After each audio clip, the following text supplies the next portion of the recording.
Alright guys, BLM here, back with a new video. In this video, I'll be doing a review of Season 21 of Big Brother, which just ended. I don't know how to feel about it, if I'm being honest. There's a lot to get through here. Let's just get right into it. Let's start off with the cast, which I thought was pretty mediocre at best. I mean, there was no one I really liked from this season, unlike other seasons where I have a pretty clear rooting interest from pretty early on. That carries over into the end game. I didn't really have that here.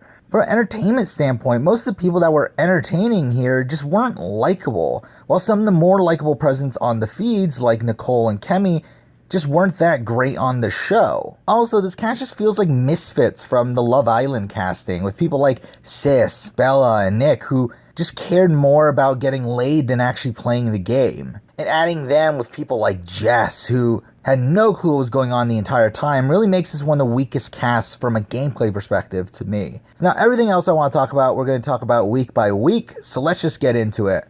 So let's start off with the premiere, which I thought was pretty solid. I mean, we had the camp director twist, which I didn't mind the first half of it. I didn't mind the vote for like a house leader. I didn't mind that part of the twist. I thought it was actually pretty interesting to see these people campaign. It was really fun to see Jackson win this right under Jessica's nose. But obviously, I hated the banishment part of it. I mean, I hate it when they do day one evictions, especially when it's due to a competition.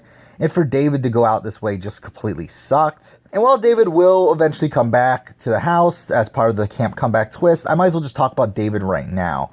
I really like David. I think he displayed a good strategic mind for the game, being able to quickly figure out the social dynamics. And after a couple weeks in the house, he was able to integrate himself into the majority to where Grateful wanted him to come back from Camp Comeback. So I do think he had a lot of potential. And it's someone that I would like to see play again in the future. Though, to be honest, I do think it's pretty unlikely. But now for week one as a whole, where we had the creation of Grateful, and they pretty much dominated the entire pre-jury phase of this game. And that did cause this section of the game to be pretty stale, with everyone just waiting until that alliance eventually imploded. And the first round here was just kind of meh. The target here did change numerous times and went from Kat to Kemi to eventually Ovi, who does get taken out here, and this is the worst a winner pick of mine has ever done. I definitely overestimated Ovi's social ability based on his student government background. But, I mean, to be honest, he just kind of sucks at the game. I mean, he just wasn't good in the house. He wasn't able to connect to really anyone outside of Nicole and Cliff. And even then, I don't even think he was the strongest strategically. He had a terrible read on the house. I mean, I don't think he's really a good player at all. But he did win the Nightmare Power during the Whacktivity comp, which I haven't mentioned yet. I mean, obviously the Whacktivity comps were just dumb competitions to fill up the Sunday night episode.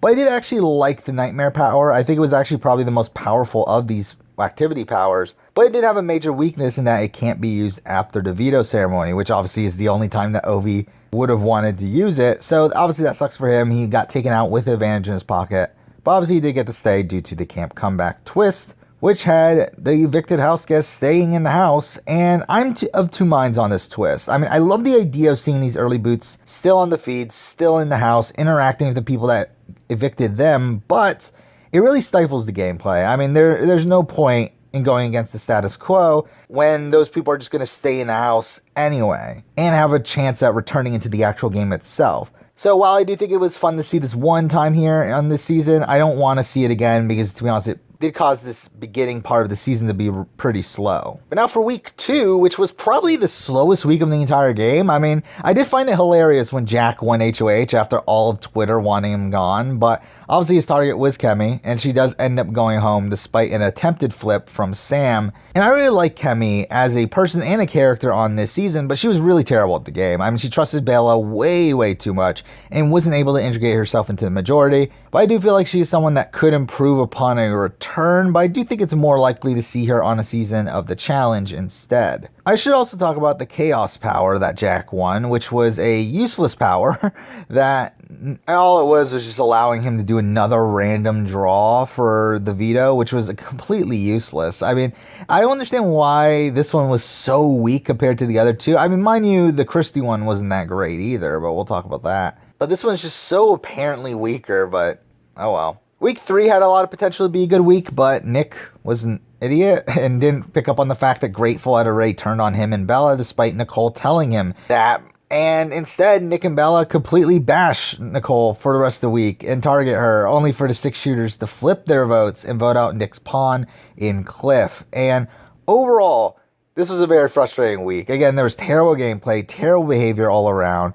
But I will say, I do think the episodes start to improve from this point on, as I do think the episode where like the bullying actually happened, I thought that was actually a pretty solid episode of the show. Now, during this week, we did get the Panic Power, which was won by Christy, that allowed her to upgrade the Power of Veto to a Diamond Power of Veto, which is a very circumstantial power that is only useful in the scenario where either you or a very close ally of yours has 1 veto at a time where someone not in your alliance had 1 HOH. Again, it's such a circumstantial thing that it'll very rarely ever be used correctly. However, there was actually 2 chances for that this season. But I do think this was the correct power for this twist. I do think it was not completely underpowered, but also not too powerful, which seems to be the 2 extremes Big Brother usually goes for. Now, this is also the week where Camp Comeback finally came into play, and someone finally returned to the game, and I was rooting for David to come back. Obviously, Cliff does end up winning this challenge in a blowout, which I found pretty underwhelming at the time, but to be honest, it was probably for the best of the season that this happened. Now let's move on to week 4, and Cliff goes from being evicted to being HOH, and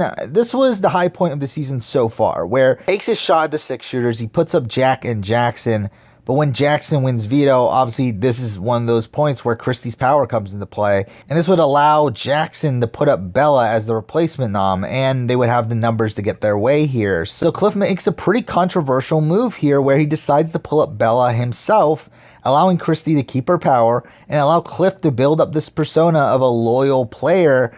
And I do personally think this is the right move. And I do think in the coming weeks, we see that this was the right move as well, with so many people trusting Cliff due to him sticking to his word here. Obviously, people were upset online and say, oh my God, Cliff should have blindsided Christy. But to be honest, that just would have guaranteed him as a massive target moving forward and more than likely being taken out in the next couple weeks. So while it would have been an epic TV moment, it just didn't make any game sense for him to do it. But Bella was the boot here, and she's probably one of the worst players I've ever seen. I mean, especially for someone that made it past the first couple weeks. I mean, she started this game off in a pretty strong position where she was aligned with Jack and Jackson. She was part of Grateful. She had Nick. She had Sam.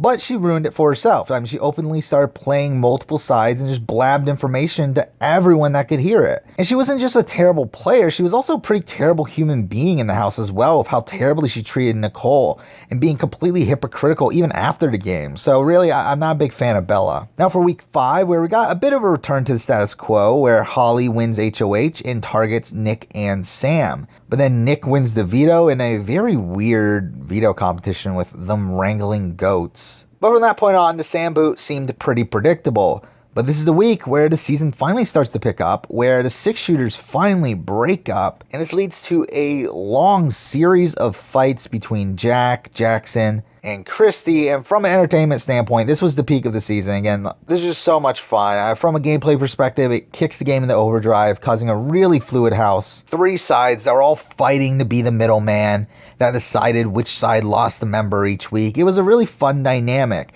that stayed for the next couple weeks. But Sam does go home here after the vote flips back and forth, but I was sad to see him go, as I thought he was a pretty fun character on the show and displayed a decent strategic mind for the game. But I do think he completely misplayed his earlier weeks, with him winning the first 2 vetoes that he didn't need to win, and he didn't utilize the information that he had as properly as he should have, where he could have gotten Nick and Bella to flip on Grateful during Nick's HOH week, but he decided not to. So while it was fun to see him fight at the end and it almost worked, obviously he's still a massively flawed player. Now for week 6, where we saw Jessica win HOH and she targeted Jack, which really changed the game, further solidifying the fluid house that I was talking about. Mind you, her putting up Jack and Jackson was a massive mistake, as this opened up the opportunity for Christy's power to come into play, as this was the last week for her to use it, where if the right person had won, Christy would have been able to use the power to put up someone like Cliff or Kat, They would have possibly had the numbers to take them out. But Jessica wins the veto anyway, and it was pretty fun to see this pretty slow realization from Jack's side of the house that Jack is probably leaving that week. And to watch Jack try to make all these pointless deals with Cliff and Kat that didn't end up working. I mean, it was pretty fun to watch. But Jack finally went home, and Jack just seems, again, like a pretty terrible person. I mean, he seemed very slimy just in the way he talks. But to be honest, he wasn't a terrible player. I think he had more game sense than a majority of that house. I mean, he was a pretty dominant player within the 6 shooters. But he was just too big of a target for those outside of the alliance and was just condescending to everyone and did end up selecting the wrong side, as I do feel like Jackson would have been more loyal to him than Christy, but oh well. Now for week 7, which did have a pretty disappointing result, but it was a pretty fun journey. Obviously, the underdogs just got power in the previous week, but they lost it really quickly here, where Tommy wins HOH and puts up Cliff and Kat. But this was the week where we had the field trip twist, which I don't like as a concept. I mean, while the America's Vote thing played out in the best case scenario, I did think the rules were way too complicated for the general public. But I did like how they edited this competition together. I thought it was pretty fun. And while Christy losing was the best case scenario, I'd hate 3 nominees in general and just wish this didn't exist. Well, this was for naught anyway, as Tommy wins veto, uses it on Christy, leaving only Kat and Cliff on the block by the end of the week. And I didn't want to see either of them go, but Cliff was able to use his trustworthy image to get the numbers. But then Kat was able to use a more sympathetic approach to flip Nicole, but then Nicole flips back and decides to tell Jess about a new 6-person alliance that was made to target Jess, Holly, and Jackson. And that caused a lot of chaos during the Wednesday night episode, with a lot of dumb gameplay and a lot of hypocrisy from Kat. And Kat does end up going home. I mean, again, it was a fun end of the week. Kat was a fun character on the show, but I do feel like everything she did wasn't really to win the game, but instead to win America's favorite, and in turn tried to become a celebrity out of it. She did have good moments in gameplay, but every single time she would have those moments, she would do something really dumb, like offer herself to be put up on the block, or being the person to stop the vote flip against Jack during the Bella week. But I wouldn't be surprised if she did end up playing again. Again, I think she's one of the bigger characters of the season. And I do think she's someone that could improve upon her gameplay if she was given another shot, so I wouldn't mind seeing her return. Week 8 turned out to be a pretty fun week as well, where Jackson, who was the main target of the majority coming into this week, was able to win HOH, and he started off the week by targeting Christy, as you would expect him to do. But this week really picks up when Christy starts to call Nick out for playing all sides, and while it looked like Christy was dead in the water for most of the week, again, on the Wednesday before the eviction, Christy is somehow able to get Jackson and Holly to keep her by promising to go after Nick instead of them. And through Jackson and Holly, she's able to also get Cliff and Nicole's votes as well, and already had Jess's. So she was able to survive this round, which is pretty incredible considering Christy as a player is a pretty mixed bag. And I do think this week is probably one of the more memorable moments of the season. Obviously, the Taco Tuesday fights between Christy and Nick were pretty fun, and were a catalyst for her being able to make this move. But because of all this, we lost Sis. And Sis was someone I was pretty high on in my cast assessment, and boy was I wrong. I mean, she had no clue what she was doing in the game. She cared more about boys and sex than she did about the actual game itself. She did bring some humor to the show and to the feeds with just how dumb she is. I mean, she doesn't know what a noun, verb, or adjective are, so yeah, I mean, she kind of sucked. Now for week 9, which was prank week, which was filled with some fun non-gameplay moments like the HOH reveal, where they had the house guests think it was going to be a memory comp only for it to be perfect shot, which Holly does end up winning, but we'll talk about that later. We had the pie fight with Nicole and Jackson, which that was pretty fun, and the clown stuff was fun as well. But gameplay-wise, this was probably one of the more boring weeks of this section of the game, where Nick was pretty blatantly Holly's target, and while there were some intrigue with America's Prankster, which for some reason this was given to Nick. I mean, I guess America was just so anti-Christy that they gave Nick this power. I don't know why. Like, why are we giving this to Nick? But Nick completely wastes the power as you expect him to do, and instead of using it as leverage, he ends up just doing what Holly would have done anyway in nominating Christy. And Nick goes home here without a real chance to save himself after Jackson wins veto, and Tommy obviously has to choose Christy over him.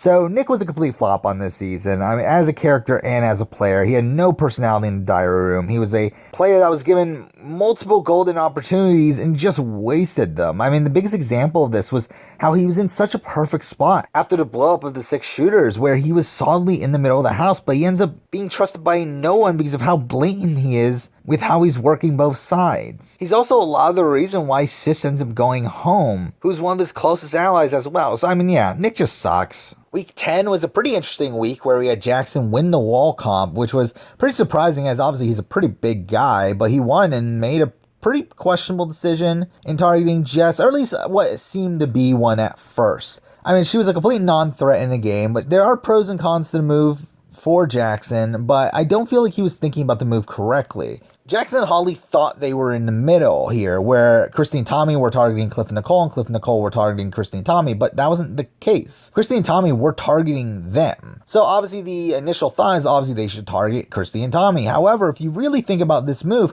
by targeting Jessica, this really does increase the chance that Nicole and Cliff are going to be loyal to them. Because if they get rid of Christy and Tommy, there's no incentive for Nicole and Cliff to stick to the Final Four deal, as now Jackson and Holly are the only duo left in the game. But the week does get pretty interesting after this, where Tommy does win veto. He does use it on Christy, causing Cliff to go up on the block, where Christy, Tommy, and Jessica all try to flip Nicole on Cliff, and it would be pretty ridiculous if she did, in my opinion. Her voting out Cliff would, one, get rid of her closest ally, it would isolate Jackson and Holly, and leave Christy, Tommy, and Jessica in the game, who were more likely to move forward as a trio, with Nicole as their fourth. So again, didn't really make much sense for Nicole to actually do this. And because of that, Jessica does go home. And Jessica just sucked. I mean, again, like a lot of these people just sucked. I mean, Jessica could be looked at as a pretty fun character just because of how aloof she was throughout the entire game.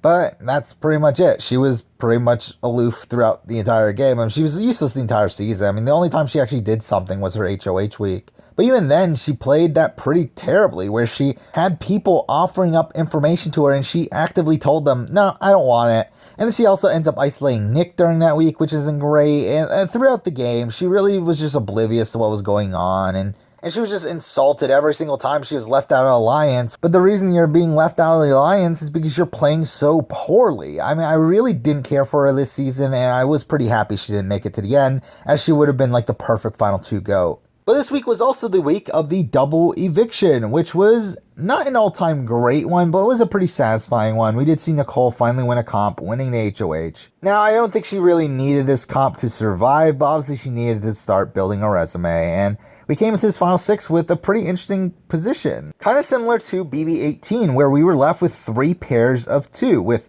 Cliff and Nicole being in the prime spot, being in the middle. So of them winning the 2 comps here, it was pretty unnecessary. But Tommy and Christy do end up getting nominated, and Christy comes really close to winning the veto, but eventually does get taken out. And I don't feel like it was the right move for Nicole and Cliff. I think this is probably one of their game-ending moves here, was voting out Christy over Tommy. As I do feel like Christy is someone that Cliff could have trusted more than Tommy, and is someone that he would have been more willing to keep in the game at the Final 5, which would have allowed them to combat Jackson a bit more. Even though, to be honest, I do think probably Jackson wins out anyway, but I do still think keeping Tommy in the game here was the incorrect move. But let's talk about Christy. I mean, she was a pretty fantastic character this season. I mean, she was really annoying, and she was pretty hypocritical, but she was such a massive presence on the season. While she made numerous missteps throughout the game, I do think she's probably one of the best players of the season. I mean, being in a pretty dominant position for the first half of the game, though she actively messed that up. And she really had to scramble in the second half, where she was on the block 5 rounds in a row. And obviously she made that fantastic move with Taco Tuesday, saving herself when she was on the block against Sis, but her fatal flaw is really just talking too much. And her open distaste for Jackson was what led to her being in such a poor position she was in for the entire endgame. But again, she was a great character, and I wouldn't be opposed to seeing her on another season. To be honest, I think she's probably one of the biggest locks for a returning season from this cast. Now for week 11, which seemed like it was going to be a pretty boring week initially, where Jackson wins HOH, and obviously the target's going to be Tommy, but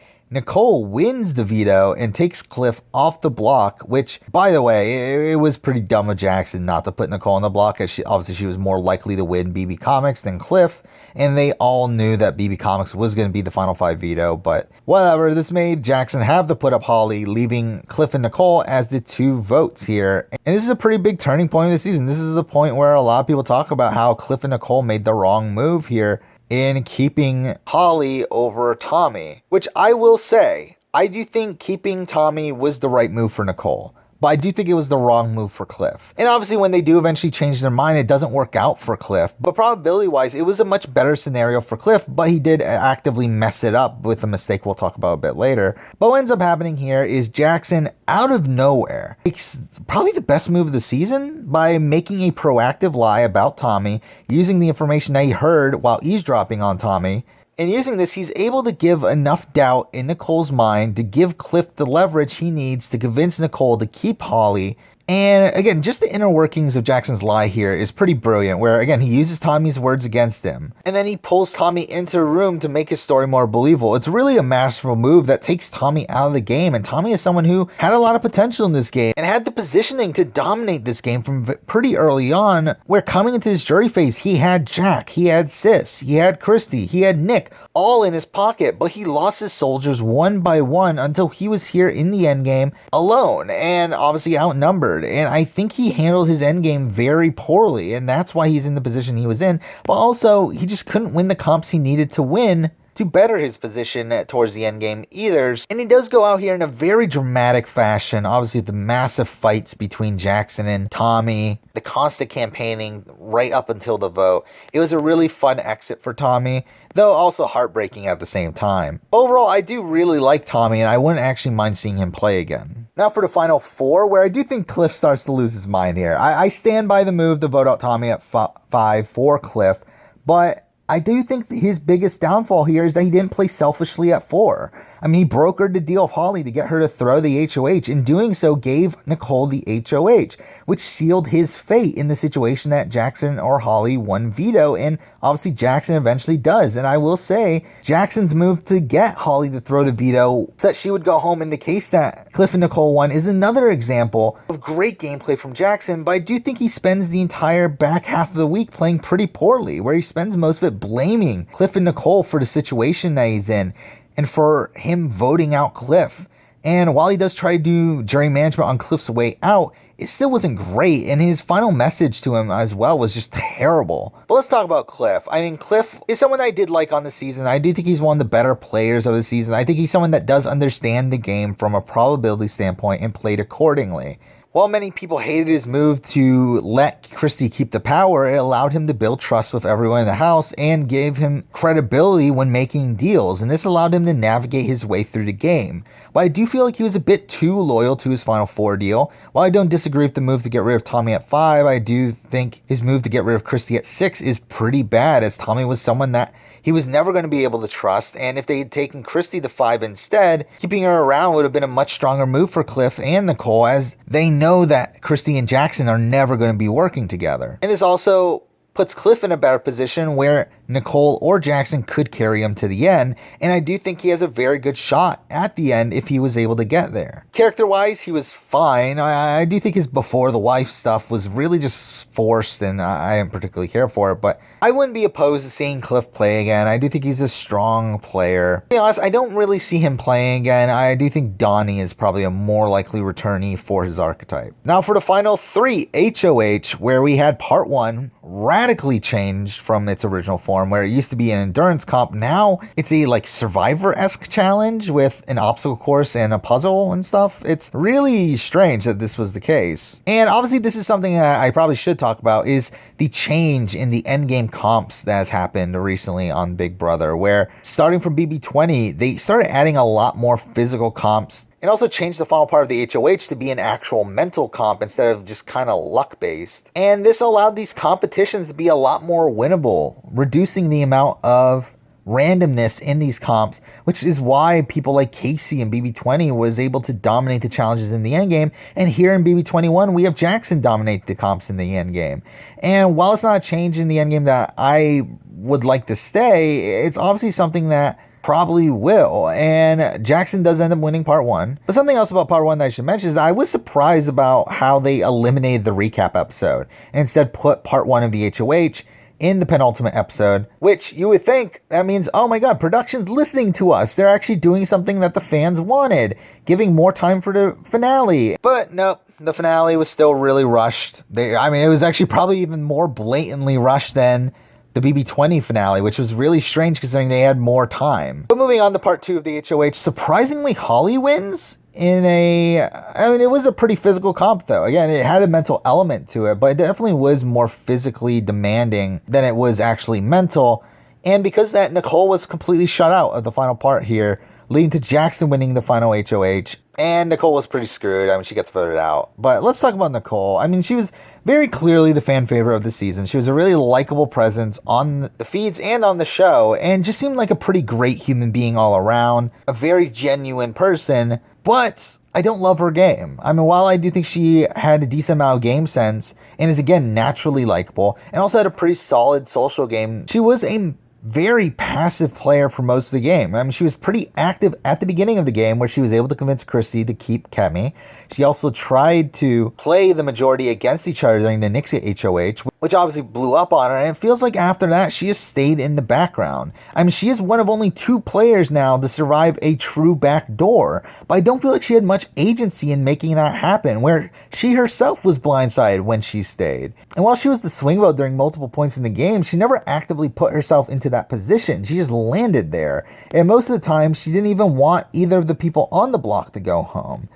She played an extremely passive game towards the end, and even if she had won, she would have been in my bottom tier of winners, mining towards the top of that bottom tier, probably right below Casey, as again, Nicole was rarely in the majority alliance. But overall, I wasn't really that impressed with her game, though it does seem like if she was at the end with Holly, she probably does end up winning that final 2. But now for the final 2 itself, this section of the finale didn't really have much intrigue to it. Again, it was pretty blatant that Jackson was going to win. Obviously, there was a chance that the jury was going to be bitter, but we hadn't really seen that through the questioning or anything. So I did think it was pretty clear he was going to win. Though it was pretty funny to see Holly getting called out over and over again for going over the time limit. But let's talk about Holly. She was someone that I thought was a pretty big front runner for a good chunk of the game. I was actually really impressed with her positioning during the first half of the game.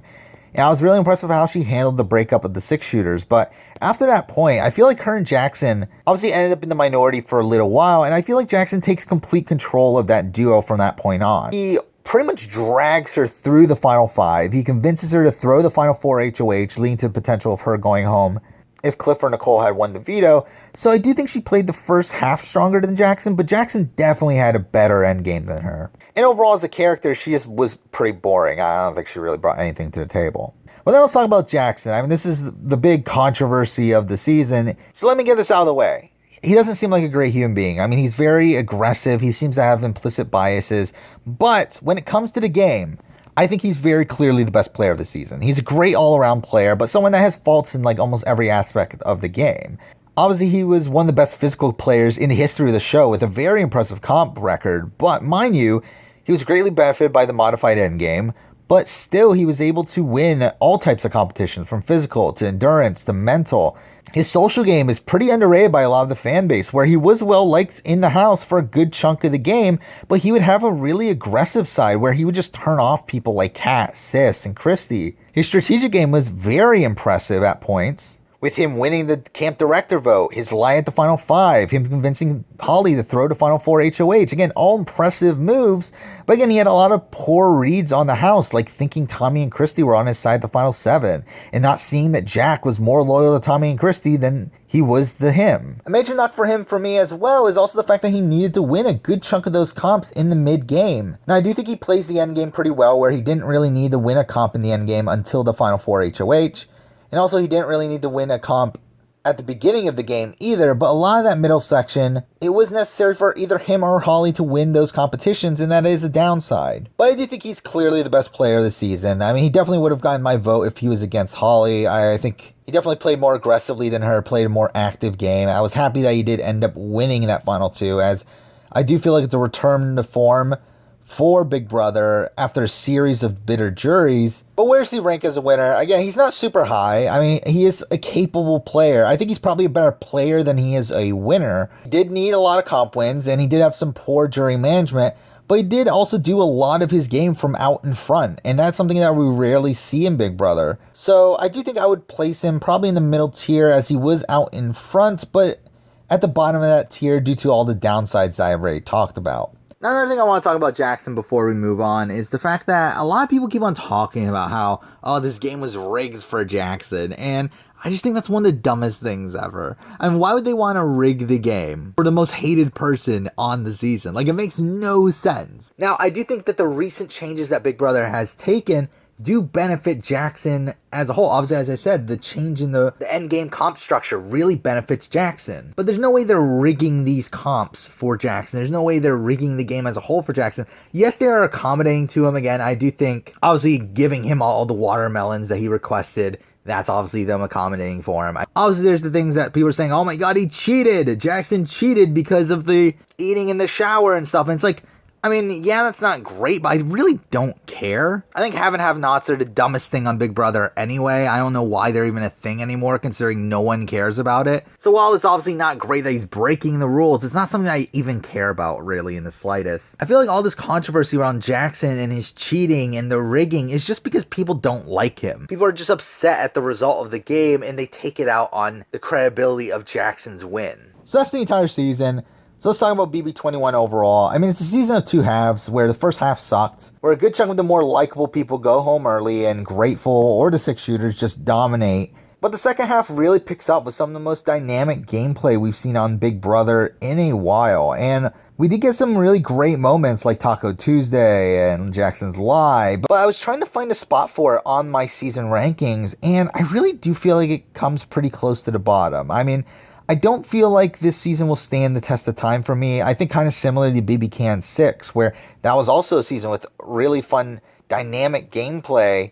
That was fun to watch on the feeds at the time, but I do think in retrospect, when you're watching it on the TV show, it just won't be that fun on a rewatch. But because of that, BB21 isn't going to be that high on my season rankings at the end of the day. I mean, it definitely places above like BB19, BB4, BB2 for me. It's probably hovering around the same sort of spot as like a BB16. I think BB16 obviously had a more likable cast, but this season had probably bigger gameplay moments. So it's probably on that same level of that season. There we go. That's pretty much my review. Again, a very weird season with some high highs and some really low lows. That's pretty much everything I've got to say. That's the video. Thank you for watching.